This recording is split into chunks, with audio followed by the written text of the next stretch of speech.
할렐루야. 오늘도 하나님의 은혜와 평강이 여러분의 삶 속에 풍성히 흘러넘치시기를 간절히 축원합니다. 오늘 마가복음 34번째 시간인데요. 믿는 자에게는 이라는 제목으로 함께 말씀을 나누고자 합니다. 지난주에는 우리가 예수님의 산에 오르셔서 신비로운 모습으로 변화되시는 장면을 살펴보았었습니다. 예수님과 함께 있던 제자들은 그곳에서 영적인 환희와 행복을 경험할 수 있었습니다. 그곳에서의 경험이 얼마나 좋았던지 베드로와 같은 사람은 예수님께 여기다가 초막 3개를 짓고서 영원토록 이곳에 살고 싶다고까지 이야기를 하기도 했었습니다. 하지만 예수님은 그것을 허락하지 않으셨죠. 세상으로부터 분리된 그 산 위에서 영적인 즐거움만 누리고 있는 것은 그분의 사명이 아니었기 때문에 그렇습니다. 예수님의 사명은 무엇이었습니까? 이 땅에서 하나님의 나라 복음을 전파하고 많은 사람을 구원하기 위해서 십자가에서 죽음을 당하는 것, 그것이 예수님의 사명이었습니다. 그래서 예수님은 산 위에서의 그 영광스러운 체험을 뒤로하고 산 밑으로 내려오게 되었던 것이지요. 그런데 땅이 내려와 보니 한바탕 소동이 벌어지고 있었습니다. 예수님이 산에 올라가 있을 때 한 아버지가 귀신 들린 아들의 치유를 위해서 제자들을 찾아왔던 것이죠. 산 아래 제자들은 온갖 방법을 동원해서 귀신을 쫓아내고자 했지만 결국 실패하고 말았습니다. 이 장면을 지켜보고 있던 여러 사람들과 또 유대 종교 지도자들이 이것에 대해서 함께 논쟁을 벌이게 되었습니다. 예수님이 산에서 내려오셨을 때는 한참 논쟁, 분란이 벌어지고 있던 상황이었습니다. 그래서 예수님이 제자들에게 묻지요. 16절의 말씀입니다. 예수께서 물으시되 너희가 무엇을 그들과 변론하느냐. 그러자 이 논쟁을 촉발했던 당사자인 귀신 들린 아이의 아버지가 예수님께 나와서 자초지종을 설명했습니다. 그는 아들을 고치지 못했던 제자들의 무능함을 언급하면서 자신의 아들의 상태가 얼마나 심각한지, 이 아들에게 왜 치유가 필요한지 하나하나 세세하게 설명하였습니다. 그의 아들은 어렸을 적부터 이 문제를 가지고 있어서 사실 오랜 시간 동안 인간다운 삶을 살지 못했었습니다. 그리고 아이의 부모는 이 아이의 안타까운 상황을 바라보기만 하면서 가슴 찢어지는 듯한 고통만 안고 살아갈 뿐이었습니다. 그래서 아이의 아버지는 예수님께 자신의 아들을 고쳐달라고 요청을 하였습니다. 그리고 예수님은 아이와 아버지를 불쌍히 여기셔서 귀신 들린 아이를 치유해 주셨습니다. 이것이 바로 우리가 읽은 오늘 본문의 전체 내용입니다. 오늘 본문에서 우리가 함께 주의 깊게 살펴봐야 할 부분이 있습니다. 그것은 귀신 들린 아이의 아버지와 예수님 사이에 나는 대화입니다. 아이의 아버지는 예수님의 제자들이 아들을 고쳐주지 못하자 굉장히 실망하게 되었지요. 큰 기대를 하고 왔는데 말입니다. 그때 예수님께서 등장하시자 그는 다시금 예수님을 붙잡고 도움을 요청합니다. 22절에 이렇게 말하고 있습니다. 그러나 무엇을 하실 수 있거든 우리를 불쌍히 여기사 도와주옵소서. 영어 성경에 이렇게 표현되어 있죠. But if you can do anything, have compassion on us and help us. 아이 아버지는 가정법 if를 사용해서 조심스럽게 요청하고 있습니다. 만일 당신에게 어떠한 능력이 있다면 우리를 불쌍히 여기셔서 도와주십시오. 이런 요청이었습니다. 그가 if라는 단어를 쓴 이유는 이미 제자들의 능력 없는 모습에 실망했기 때문일 것입니다. 이미 한 차례 제자들의 실패를 경험했기 때문에 그는 예수님에 대한 온전한 믿음을 가질 수가 없었던 것입니다. 비록 그는 사람들을 통해서 예수라는 사람에게 치유의 능력이 있다는 것을 들어서 머리로는 알고 있었지만 그 알고 있는 지식이 그의 마음의 믿음으로까지 발전하지는 못했던 것입니다. 이처럼 의심하고 불신 속에 머물러 있는 그의 모습을 보면서 예수님께서 그에게 반응하시지요. 23절 말씀입니다. 예수께서 이르시되 할 수 있거든이 무슨 말이냐. 믿는 자에게는 능히 하지 못할 일이 없느니라. 믿는 자에게는 능히 하지 못할 일이 없느니라. 또 영어 성경에서는 이렇게 표현되어 있습니다. If you can, all things are possible for one who believes. 할 수 있으면이라니, 만일 할 수 있으면이라니, 믿는 자에게는 모든 것이 가능하다. 믿는 자에게는 모든 것이 가능하다. 사실 우리 신앙인들 이런 말을 참 좋아하지 않습니까? 그리고 성경에 보면 이런 종류의 말씀들이 굉장히 많이 등장합니다. 예수님이 부활하시고 난 뒤 하늘로 승천하시기 전 제자들에게 이런 말씀을 남기셨습니다. 마가복음 16장 17, 18절 말씀인데요. 믿는 자들에게는 이런 표적이 따르리니 곧 그들이 내 이름으로 귀신을 쫓아내며 새 방언을 말하며 뱀을 집어 올리며 무슨 독을 마실지라도 해를 받지 아니하며 병든 사람에게 손을 얹은즉 나으니라 하시더라. 요한복음에서도 비슷한 말씀을 하셨습니다. 내가 진실로 진실로 너희에게 이르노니 나를 믿는 자는 나의 하는 일을 너도 저도 할 것이요. 사도 바울도 빌립보서에서 이런 유사한 말을 우리에게 전해주고 있지요. 내게 능력 주시는 자 안에서 내가 모든 것을 할 수 있느니라. 여러분 얼마나 대단한 말입니까? 얼마나 우리에게 꿈과 희망과 도전을 주는 말씀입니까? 믿는 자들은 모든 일을 할 수 있는데 심지어 예수님의 영역이라고 여겨지는 일까지도 감당할 수 있다는 것입니다. 여러분들은 믿는 자들에게 이런 하나님의 놀라운 능력이 나타나신다는 것을 믿습니까? 한 분만 아멘이라고 응답하셨습니다. 우리들은 하나님을 믿는 자들이죠. 하나님을 믿기 때문에 이렇게 매주일 교회에 나와서 예배를 드립니다. 그런데 안타깝게도 오늘날 교회 다니는 많은 크리스천들에게 성경에서 말하는 이 놀라운 하나님의 역사가, 하나님의 능력이 잘 보이지 않습니다. 왜 그런 것일까요? 왜 하나님을 믿는 우리들의 삶 속에서 하나님께서 약속하셨던 능치 못함이 없다는 이 놀라운 은혜와 이 능력이, 이 삶이 드러나지 않는 것일까요? 왜 신앙인들의 삶이 행복하지 못하고 우리 주위에 있는 믿지 않는 사람들에게 예수 믿는 즐거움을 증거할 수 없는 것입니까? 철학자 니체가 말하듯 하나님이 이미 죽어버렸기 때문입니까? 그래서 오늘날 이 시대에는 하나님이 더 이상 우리 신앙인들의 삶 속에서 활동하지 않기 때문에 그런 것입니까? 사랑하는 성도 여러분, 하나님은 지금도 살아계시고 역사하고 계십니다. 우주 만물을 다스리시며 우리의 삶 속에서 우리와 동행하시는 살아계신 하나님이십니다. 그럼에도 불구하고 하나님의 능력이 우리들의 삶 속에 나타나지 못하는 것은 어쩌면 우리가 아직 온전한 믿는 자가 되지 못했기 때문인지도 모릅니다. 그래서 아직 제대로 된 믿음을 가지고 있지 못하기 때문에 아이의 아버지처럼 늘 하나님을 바라보면서 만일 할 수 있거든 이라고 말하면서 예수님을 불신과 의심 속에서 따라가고 있는 것은 아닙니까? 이런 자세를 가지고서는 하나님이 우리에게 약속하신, 하나님이 우리에게 주시겠다고 하시는 그 놀라운 은혜와 능력을 결코 경험할 수 없습니다. 현대 신앙인들은 믿음에 대해서 굉장히 심각하게 오해하는 경향이 있습니다.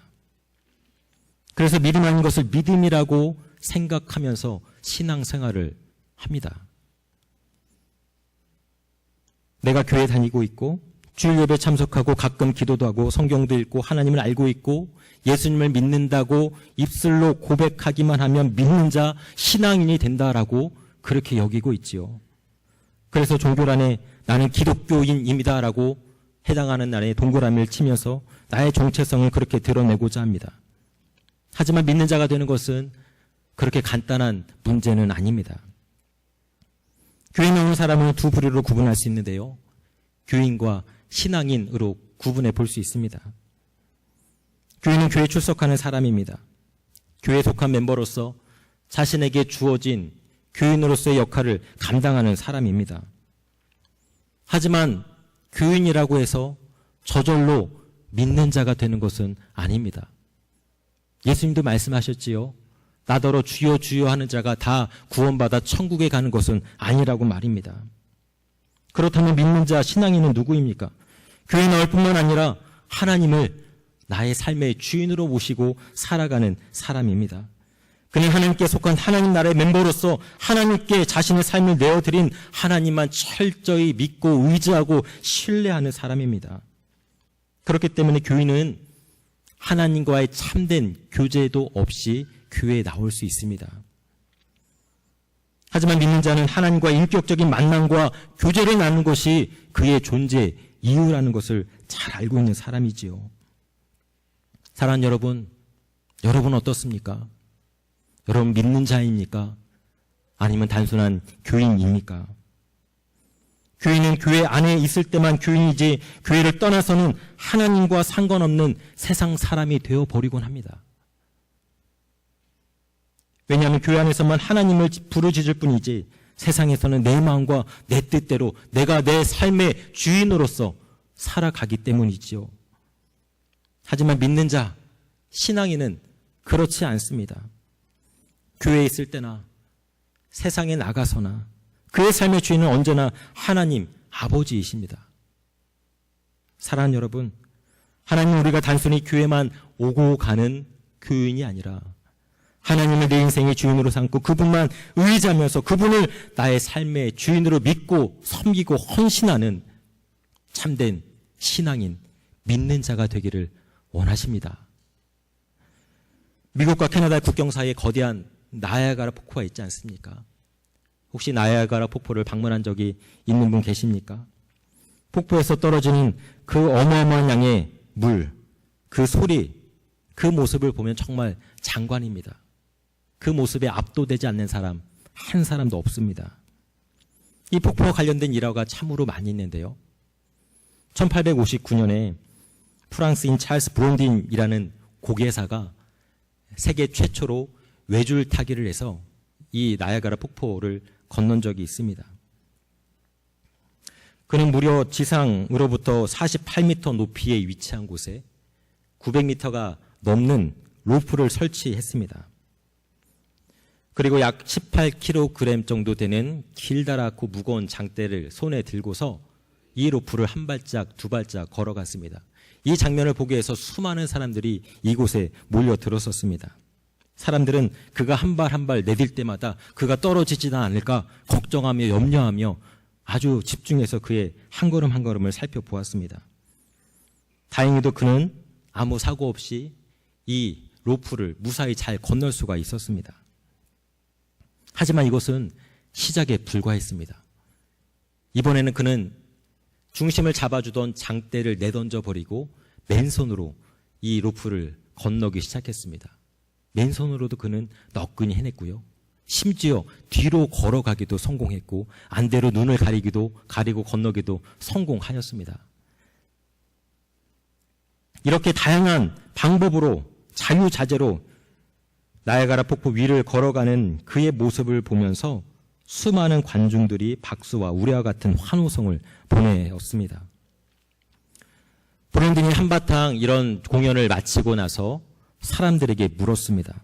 심사숙녀 여러분, 여러분들의 여러와 같은 성원, 또 응원, 칭찬 너무나 감사드립니다. 보신 분들은 아시겠지만 저는 아직도 성에 차지 않습니다. 마음에 차지 않습니다. 왜냐하면 저는 이 모든 것들이 너무나 싱겁기 때문에 그렇습니다. 제 실력은 이게 다가 아닙니다. 저는 사람 한 사람을 등에 업고서도 이 로프 위를 건너갈 수 있습니다. 여러분 믿으십니까? 그를 구경했던, 지켜보았던 모든 군중들은 예, 믿습니다. 당신은 세계에서 뛰어난 고개사입니다. 라고 칭찬했습니다. 그러자 블론딘이 그들에게 말합니다. 저를 믿어주셔서 감사합니다.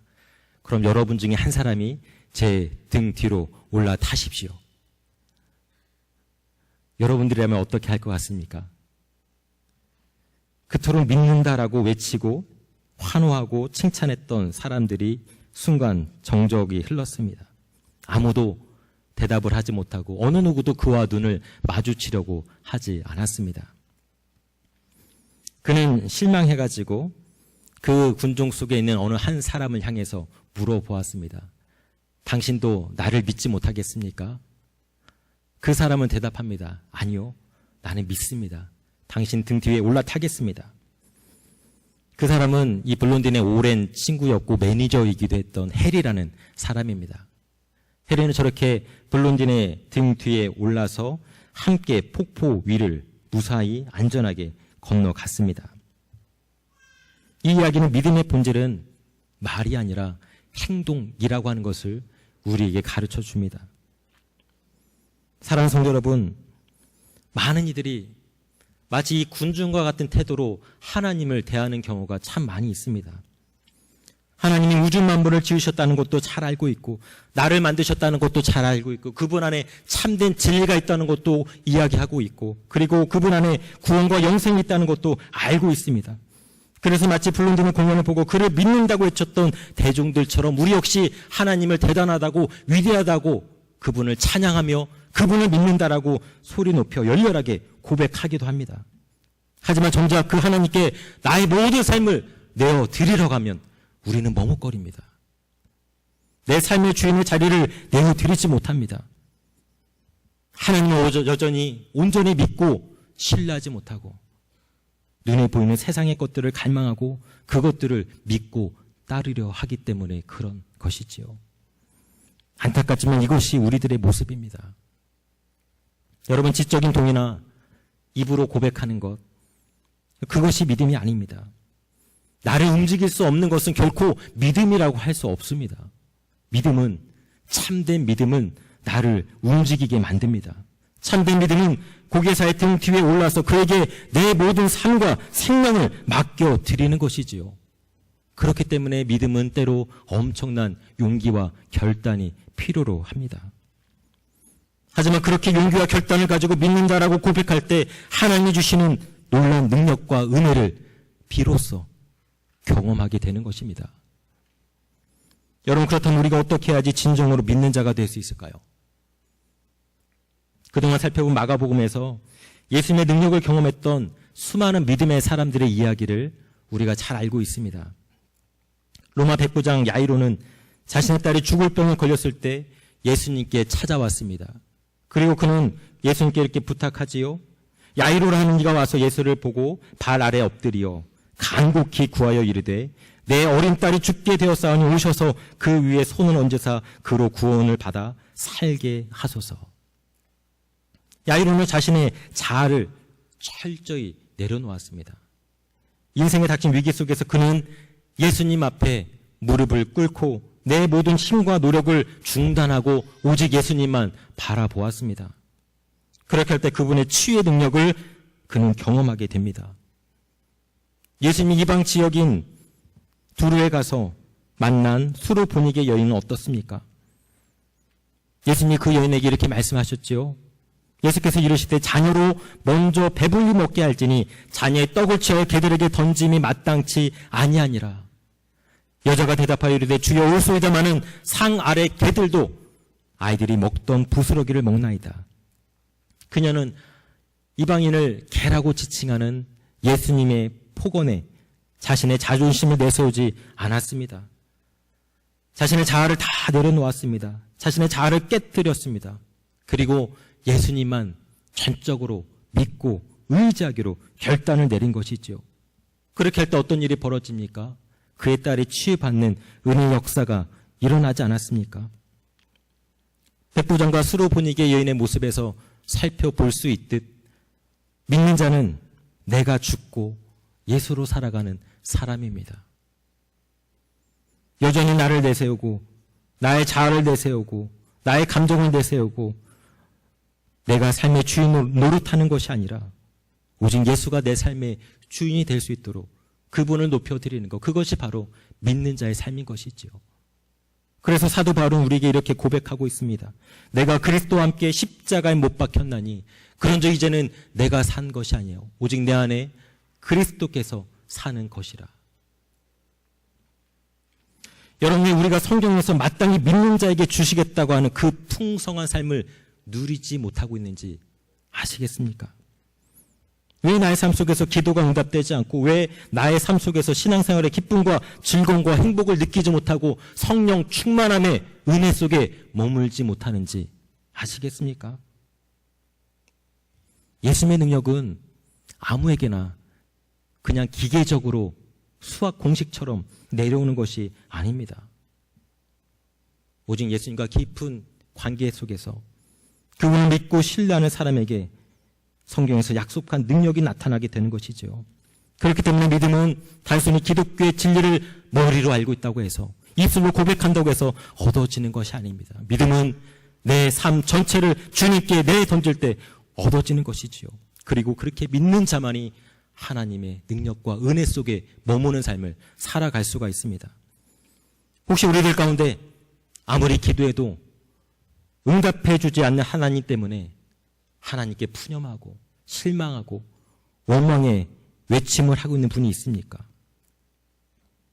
여러분, 그렇다면 하나님께서 왜 내 기도를 들어주시지 않는지 불만을 갖기 전에 과연 내가 그 하나님을 얼마나 진실되게 믿고 따르고 있는지 여러분의 믿음을 한번 돌아보면 어떨까요? 혹시 기도하면서 오늘 본문의 아이의 아버지처럼 그렇게 하나님 앞에 나아가곤 하지 않았습니까? 무엇을 하실 수 있거든. If you can. 우리가 기도는 하지만 전적으로 주님을 의지하지 못하고 불신과 의심 속에 머물러 있는 경우가 얼마나 많이 있습니까? 주님, 할 수 있다면 도와주십시오. 능력이 있다면 이루어 주십시오. 우리들의 기도가 대부분 이런 기도이지 않습니까? 우리는 그분이 내 기도를 들어주실 것이라는 믿음 없이 들어주면 좋고 아니면 말고 하는 자세를 가지고 기도하는 경우가 많이 있습니다. 우리가 더 간절하게 절박하게 하나님께 부르짖지 못하는 이유가 바로 여기에 있는 것이죠. 많은 이들이 하나님에 대한 근본적인 의심, 불신, 그것 때문에 절박하게 부르짖지 않습니다. 하지만 의심의 기도는 결코 힘이 없습니다. 야고보서가 우리에게 말씀하고 있지요. 오직 믿음으로 구하고 조금도 의심하지 말라. 의심하는 자는 마치 바람에 밀려 요동하는 바다 물결 같으니. 기도하면서 의심한다는 것은 아직 전적으로 하나님을 믿고 신뢰하지 못하는 나의 믿음의 상태를 보여주고 있는 것입니다. 아직 우리는 온전히 믿는 자가 되지 않았다는 것이지요. 여러분, 그렇기 때문에 기도 응답이 없을 때 더 이상 실망하지 않기를 바랍니다. 문제는 기도를 듣고 있는 하나님께 있는 것이 아닙니다. 문제는 기도하고 있는 우리의 마음의 자세에 있는 것이지요. 풍성한 기도 응답을 받는 삶을 살고자 한다면 먼저 우리들의 마음을 하나님께 내어드릴 수 있어야 됩니다. 우리들의 삶을 하나님이 다스릴 수 있도록 해야 합니다. 그분이 우리들의 삶의 주인이 되도록 해야 합니다. 우리의 자아를 깨뜨려버리고 그분 발 앞에 무릎 꿇고 겸손하게 그분만 바라보며 나아갈 때, 그때 우리는 참된 믿는 자가 될 수 있고 하나님의 능력이 우리의 삶 속에서 나타나는 은혜를 경험할 수가 있습니다. 한편으로는 예수님은 제자들을 향해서 이렇게 외쳤습니다. 19절의 말씀이죠. 믿음이 없는 세대여, 내가 얼마나 너희와 함께 있으며 얼마나 너희에게 참으리요. 제자들은 믿음이 없는 세대라는 예수님의 책망을 듣고 있습니다. 사실 제자들이 원래부터 이렇게 믿음 없는 자들은 아니었습니다. 이들에게도 어마어마한 능력이 있었던 적이 있었습니다. 그들이 예수님을 따르던 초창기만 해도 그들은 실제로 귀신을 쫓아내기도 했고 병자들을 고치기도 했던 적이 있었습니다. 마가복음 6장 12절 13절 말씀입니다. 제자들이 나가서 회개하라 전파하고 많은 귀신을 쫓아내며 많은 병자에게 기름을 발라 고치더라. 하지만 지금은 과거에 귀신 쫓고 병자들을 고치던 이 능력을 완전히 잃어버렸습니다. 그리고 심지어는 예수님께 믿음이 없는 세대라는 책망까지도 듣고 있는 상태로 전락하고 말았습니다. 이 모든 상황이 다 끝난 다음에 그들은 예수님께 묻지요. 28절 말씀입니다. 제자들이 조용히 묻자오되 우리는 어찌하여 능히 그 귀신을 쫓아내지 못하였나이까. 예수님이 대답하십니다. 이르시되 기도 외에는 다른 곳으로는 이런 종류가 나갈 수 없느니라. 기도 외에는 다른 곳으로는 이런 종류가 나갈 수 없느니라. 여러분, 그렇습니다. 다시 기도입니다.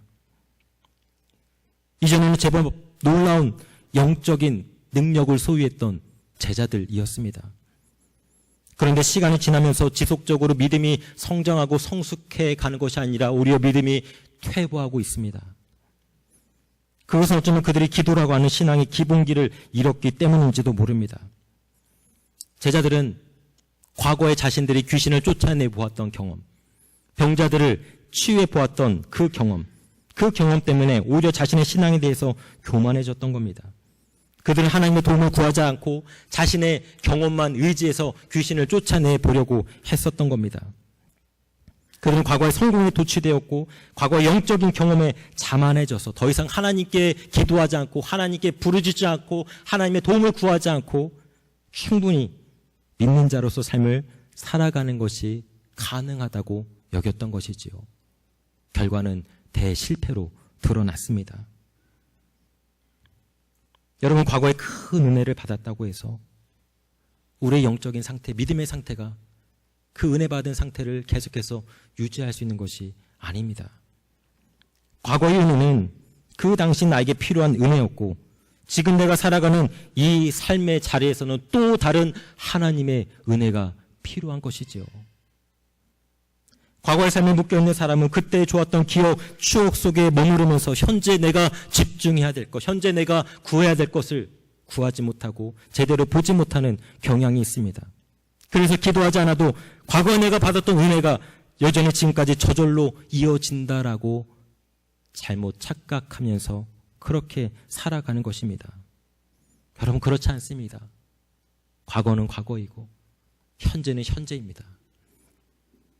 지금 내가 하나님과 교제 나누지 못한다면, 그래서 하나님의 능력을 공급받지 못한다면 우리는 그저 교회만 오고 가는 종교인, 교인, 그런 존재로 전락하고 맙니다. 그 사람은 교회라는 공간에 몸을 담그고 있을 뿐이지 어쩌면 하나님과 전혀 상관없는 삶을 살아가고 있는 사람인지도 모릅니다. 그렇게 우리는 다시금 기도의 자리에 설 수 있어야 됩니다. 하나님과 교제 나눌 수 있는 그 자리에 설 수 있어야 합니다. 화려했던 나의 과거에 은혜로웠던 그 모습에 도취되는 것이 아니라 오늘 지금 여기에서 나에게 필요한 하나님의 은혜를 소망하고 갈망할 수 있어야 합니다. 그렇게 할 때 우리는 믿음 없는 세대라는 오명을 벗고서 믿는 자가 마땅히 누릴 수 있는 은혜의 자리로 나아갈 수 있게 되는 것입니다. 이제 말씀을 마치고자 합니다. 아이의 아버지는 솔직한 사람이었습니다. 그는 자신 안에 믿음이 없음을 깨달았습니다. 그래서 그는 예수님께 부르짖지요. 아이의 아버지가 소리를 질러 이르되 내가 믿나이다. 나의 믿음 없음을 도와주소서. 나의 믿음 없는 것을 도와주소서. 우리도 예수님을 믿는다고 고백하지만 우리 안에는 온전한 믿음이 없습니다. 사실 믿음은 우리가 갖는다고 해서 가질 수 있는 것이 아닙니다. 하나님이 우리 마음속에 부어주셔야지 이 믿음을 가질 수 있는 것이지요. 그렇기 때문에 우리는 날마다 간구해야 합니다. 나의 믿음 없음을 도와달라고 말입니다. 감사한 것은 주님은 그 믿음이 없다고 고백하는 사람에게 다가와 주신다는 겁니다. 그리고 그에게 다시 믿음을 부어주십니다. 그리고 그 믿음을 통해서 주님은 그가 주님의 은혜와 능력을 경험할 수 있도록 이끌어 주시는 분이십니다. 사랑하는 여러분, 여러분의 믿음은 어떻습니까? 과거에는 믿음이 있었지만 지금은 그 믿음이 차디차게 식어가고 있지는 않습니까? 다시금 우리 안에 믿음의 열정이 불같이 일어나기를 축원합니다. 오늘 예수님은 우리에게 말씀합니다. 그 믿음을 회복하는 유일한 길은 기도밖에 없다고 말입니다. 우리가 기도를 통해서 하나님과의 교제를 회복하고 다시금 그분 앞에 설 때 우리에게 믿는 자의 능력이 다시금 회복될 것입니다. 그 은혜를 소망하면서 주님 앞에 설 수 있는 저와 여러분 되시기를 간절히 축원합니다.